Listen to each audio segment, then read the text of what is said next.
Hey guys, I'm at MarineMax in Pensacola. I am on board a Grady-White 2024 307 Freedom. Really excited to show you this brand new boat. A lot of times when we talk about Grady-White, we talk about phenomenal boats that fish unbelievably well.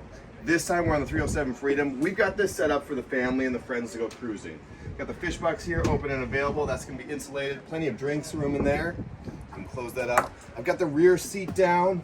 Room for more people on board. This is a lounger. If somebody wants to extend their legs a little bit, that can come out.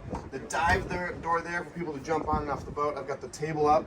This 307 Freedom has the sink option. Lots of room here. It's not in the way of any seats. I love how Grady-White does the layout so that nobody is bothering anybody while you're on board moving around the boat.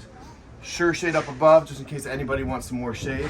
And as you look inside this boat, you're gonna notice isinglass everywhere to keep us out of the elements if the weather turns on us. At the helm station, Grady-White doesn't have electronics with their boat, so you can pick Garmin, Raymarine, Simrad. Everything else is easy to get to. Easy toggle switches, Yamaha joystick. This one has a bow thruster. Again, just making this boat even easier to maneuver on the water. If we go to the port side, I've got a really nice deep head unit. Plenty of room in there. Nobody's gonna feel tight. Nobody's gonna feel cramped. Moving up into the bow, you're gonna notice a deep, wide bow.